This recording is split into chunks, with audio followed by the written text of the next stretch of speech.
Acid bases and salts के इस important chapter में हम लेक्चर 6 द लेविस कॉन्सेप्ट की तरफ जाएंगे। लेविस कॉन्सेप्ट को शुरू करने से पहले आपके ग्रे सेल के लिए मैं एक सवाल आपसे पूछना चाहता हूं। कभी आप मछली के दुकान में गए हो और वहां पे आपने महसूस किया होगा एक अजीब और नापसंदीदा स्मेल या बू मुसलसल उस मछलियों से आ रही होती। क्या आपको पता है कि ये नापसंदीदा बू किस सब्सटेंस की वजह से और इसको कैसे खत्म किया जा सकता है? तब तक आप सोचिए, हम जाएंगे लेविस कॉन्सेप्ट की तरफ। Lewis concept Arrhenius concept of acid bases and Bronsted Lowry concept acid bases के मुकाबले में बहुत मॉडर्न और एटॉमिक या माइक्रोस्कोपिक लेवल पे एसिड्स एंड बेसिस को एक्सप्लेन करता है। लेविस कॉन्सेप्ट के मुताबिक ऐसे तमाम सब्सटेंसेस जिसमें इलेक्ट्रॉन पेयर देने की सलाहियत हो उनको लेविस बेस कहा जाता है, और ऐसे तमाम सब्सटेंसेस जिसमें इलेक्ट्रॉन पेयर या जिसको लोन पेयर ऑफ इलेक्ट्रॉन भी कहा जाता है, जिसमें इलेक्ट्रॉन पेयर एक्सेप्ट करने की सलाहियत हो उनको लेविस एसिड कहा जाता है। इसको समझने के लिए हम एग्जाम्पल देखेंगे। इस एग्जाम्पल में हमने हाइड्रोजन या HCl को सोडियम हाइड्रोक्साइड HCl एक स्ट्रॉन्ग एसिड और सोडियम हाइड्रोक्साइड एक स्ट्रॉन्ग बेस, इन दोनों की केमिकल रिएक्शन से बनने वाली सॉल्ट और वाटर। हमें पता है कि HCl एसिड है चूंकि ये H पॉजिटिव प्रोड्यूस करता है आर्हीनियस कॉन्सेप्ट के मुताबिक, और NaOH बेस है चूंकि ये OH प्रोड्यूस करता है। अब लेविस ने इसको माइक्रोस्कोपिक लेवल पे इसकी बुनियादी वजूहात को का कूच लगाने की कोशिश की और उसकी फाइंडिंग ये थी, जो एसिड हाइड्रोजन आयन प्रोड्यूस करता है, हाइड्रोजन आयन के पास इलेक्ट्रॉन की कमी होती है, और ये सिर्फ एक हाइड्रोजन एटम का सिर्फ न्यूक्लियस जिसमें एक प्रोटॉन होता है, इसके पहले शेल में कोई इलेक्ट्रॉन नहीं होती। फिर इसी तरह से ये हाइड्रोजन प्रोटॉन है। दूसरी तरफ बेसिस जो OH नेगेटिव आयन प्रोड्यूस करता है, ये OH नेगेटिव आयन जिसकी वजह से ये बेसिक प्रॉपर्टी पैदा होती है इसमें, इस बेसिक प्रॉपर्टी की वजह OH के अंदर ऑक्सीजन एटम के ऊपर मौजूद extra lone pairs of electron का होना होता है। हमें पता है ऑक्सीजन एटम के ऊपर टोटल जो इलेक्ट्रॉन की तादाद है वो टोटल इलेक्ट्रॉन ऑक्सीजन एटम के ऊपर 6 है, जिसमें OH में एक इलेक्ट्रॉन एक हाइड्रोजन के साथ सिंगल कोवलेंट बॉन्ड फॉर्मेशन में यूज हो चुका होता है, और यहाँ पे एक और इलेक्ट्रॉन यहाँ पे मौजूद है, और इस एक और इलेक्ट्रॉन तन्हा इलेक्ट्रॉन के अलावा ऑक्सीजन एटम के ऊपर मजीद 2 लोन पेयर ऑफ इलेक्ट्रॉन मौजूद होते हैं। OH में जो 2 lone pair of electron oxygen के पास है, इसमें से एक लोन पेयर ऑफ इलेक्ट्रॉन ये हाइड्रोजन को डोनेट करता है। OH की बुनियादी वजह जिसकी वजह से बेसिक प्रॉपर्टी रखती है, वो इस लोन पेयर ऑफ इलेक्ट्रॉन के देने की सलाहियत है।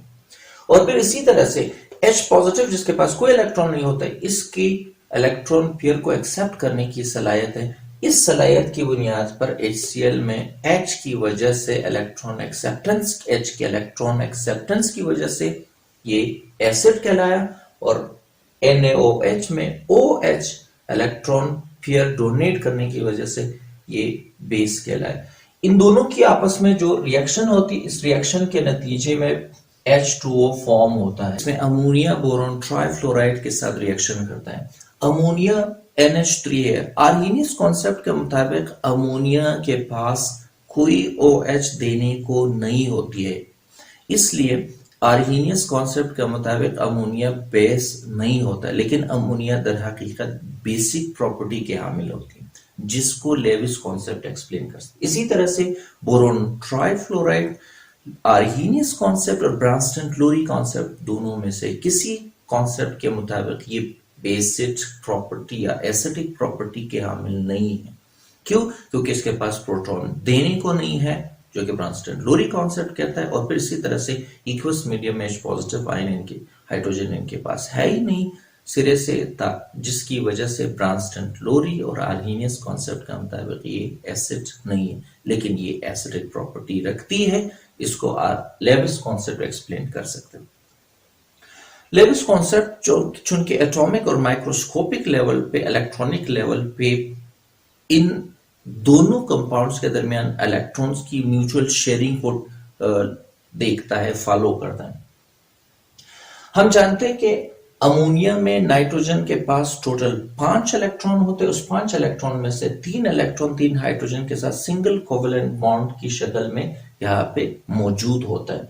और नाइट्रोजन के पास एक लोन पेयर ऑफ इलेक्ट्रॉन होती है, जो इस लोन पेयर ऑफ इलेक्ट्रॉन को नाइट्रोजन ऑफ अमोनिया किसी भी इलेक्ट्रॉन डेफिशिएंट स्पीशीज को डोनेट कर सकता है। बोरोन ट्राइफ्लोराइड में बोरोन के आखिरी मदार में 3 इलेक्ट्रॉन, जो ये एक फ्लोरीन के साथ सिंगल बॉन्ड्स में यूटिलाइज करता है। इस बॉन्ड फॉर्मेशन के बावजूद बोरोन के आखिरी मदार में 6 इलेक्ट्रॉन्स है, यानी एक पेयर ऑफ इलेक्ट्रॉन बोरोन को अभी भी अशद जरूरत है। अमोनिया नाइट्रोजन का अमोनिया बोरोन ट्राइफ्लोराइड के बोरोन को lone pair of electron donate करता है। इस बॉन्ड को कोऑर्डिनेट या डेटिव बॉन्ड कहा जाता है, जो nitrogen of ammonia and boron और बोरोन ट्राइफ्लोराइड के बीच में बनती है। इसके नतीजे में बनने वाली प्रोडक्ट को एडक्ट कहा जाता है।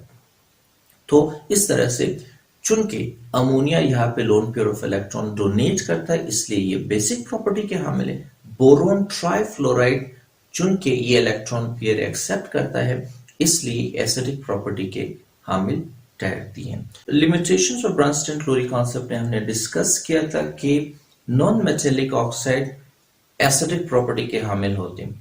उस एसिडिक प्रॉपर्टी के हामिल की क्या वजह है? ब्रांस्टन-लोरी कॉन्सेप्ट के पास इसकी कोई जस्टिफिकेशन नहीं। लेविस कॉन्सेप्ट के मुताबिक non metallic oxide like carbon dioxide, sulphur dioxide acidic property show करती है। इस एसिडिक प्रॉपर्टी की वजह ये है कि ये इलेक्ट्रॉन पेयर एक्सेप्ट करते हैं। इस बात को समझने के लिए हम कार्बन डाइऑक्साइड की मिसाल लेते हैं। कार्बन डाइऑक्साइड में कार्बन 2 ऑक्सीजन के साथ डबल बॉन्ड्स के जरिए से जुड़ी हुई होती है। चूंकि कार्बन जिन 2 ऑक्सीजन के साथ जुड़ी हुई होती है, उन ऑक्सीजन की इलेक्ट्रोनेगेटिविटी ज्यादा होती है, कार्बन की इलेक्ट्रोनेगेटिविटी कम होती है। इलेक्ट्रोनेगेटिविटी ऑक्सीजन की ज्यादा होने की वजह से ये शेयर्ड पेयर ऑफ इलेक्ट्रॉन को अपनी तरफ खींचती है, जिसकी वजह से कार्बन के ऊपर इलेक्ट्रॉन की डेफिशिएंसी, एक टेम्पररी डेफिशिएंसी पैदा हो जाती है। दूसरी तरफ जब कार्बन डाइऑक्साइड को पानी के साथ ट्रीट किया जाता है, पानी में ऑक्सीजन के ऊपर 2 लोन पेयर ऑफ इलेक्ट्रॉन मौजूद होता है, जिसमें से ऑक्सीजन इस लोन पेयर ऑफ इलेक्ट्रॉन में से एक को इस कार्बन को डोनेट करता है, जिसकी वजह से इस ऑक्सीजन के साथ कार्बन का ये बॉन्ड टूट जाता है और फिर ये जो H2O है इस कार्बन के साथ यहाँ पे आके जुड़ जाती है। बाद में ये हाइड्रोजन यहाँ पे चली जाती है। इस तरह से 2 एक OH यहाँ पे और दूसरी OH ये, और ये बनती है कार्बोनिक एसिड H2CO3, जिसका स्ट्रक्चर ये आपके पास है। तो इस तरह से जो नॉन मेटेलिक ऑक्साइड है उसकी एसिडिक प्रॉपर्टी की बुनियादी वजह फिर वही लोन पेयर ऑफ इलेक्ट्रॉन की एक्सेप्टेंस है। तो जो पानी इसको इलेक्ट्रॉन पेयर फराहम कर। जिस तरह से हमने नॉन मेटेलिक ऑक्साइड का जिक्र किया था, अब हम मेटेलिक ऑक्साइड्स को डिस्कस कर लेंगे। मेटेलिक ऑक्साइड की प्रॉपर्टी बेसिक होती है। इस बेसिक प्रॉपर्टी के बारे में पहले साइंटिस्ट को कोई हिंट या क्लू नहीं थी। लेविस एसिड बेस कॉन्सेप्ट के मुताबिक इसको एक्सप्लेन किया जा सकता है। मेटेलिक ऑक्साइड में हमारे पास बहुत सारे मेटेलिक ऑक्साइड, जिसमें से सोडियम ऑक्साइड, कैल्शियम ऑक्साइड और फिर इसी तरह से पोटेशियम ऑक्साइड वगैरह वगैरह। इसमें से हम सोडियम ऑक्साइड की एग्जांपल लेंगे। सोडियम ऑक्साइड में Na2O होता है और फिर इसी तरह से जब इसको पानी के अंदर डाला जाता है तो पानी में सोडियम ऑक्साइड, जिसमें सोडियम के ऑक्सीजन के ऊपर लोन पेयर ऑफ इलेक्ट्रॉन्स होती है, दूसरी तरफ पानी में हाइड्रोजन और ऑक्सीजन, चूंकि यहाँ पे इलेक्ट्रोनेगेटिविटी डिफरेंस होती है, oxygen shared pair of electron को अपनी तरफ खींचता है, दोनों हाइड्रोजन के ऊपर चार्ज की कमी पैदा हो जाती है, जिसकी वजह से सोडियम ऑक्साइड में मौजूद ऑक्सीजन अपना लोन पेयर ऑफ इलेक्ट्रॉन एक हाइड्रोजन एटम को डोनेट करता है जिसके पास इलेक्ट्रॉन की कमी होती है। इस तरह से जो सोडियम ऑक्साइड ने ऑक्सीजन इलेक्ट्रॉन पेयर डोनेट करने की वजह से ये लेविस बेस कहलाती है और फिर जो पानी होता है चुन के यहाँ पे हाइड्रोजन या H इलेक्ट्रॉन पेयर एक्सेप्ट करता है, उसकी वजह से ये एसिडिक रोल अदा करता है। उसके नतीजे में जो सोडियम और ऑक्सीजन और H के मिलाप से एक सोडियम हाइड्रोक्साइड और इसी तरह से इस Na और इस OH के मिलाप से दो NaOH फॉर्म हो जाती है। लेक्चर के शुरू में आपसे सवाल मैंने पूछा था कि मछली की दुकान में नापसंदीदा स्मेल पैदा होती है, बू पैदा होता है, उस बू की क्या वजह है? मछली से निकलने वाली जो नापसंदीदा स्मेल होती है वो अमोनिया की वजह से प्रोड्यूस होती है।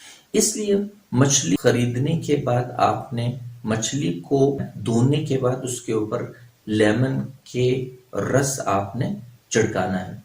उसके नतीजे में लेमन के रस में सिट्रिक एसिड पाया जाता है जो अमोनिया के साथ रिएक्शन करती है। अमोनिया बेस होता है, सिट्रिक एसिड एसिड होता है। इन दोनों के केमिकल रिएक्शन को न्यूट्रलाइजेशन रिएक्शन कहा जाता है, जिसके नतीजे में पैदा होने वाली अमोनिया की बू खत्म हो जाती है। इस तरह से आप उस मछली को बिना किसी नापसंदीदा बू के उसको फ्राई पैन में डाल के पका के मजे का मछली एंजॉय कर सकते हो।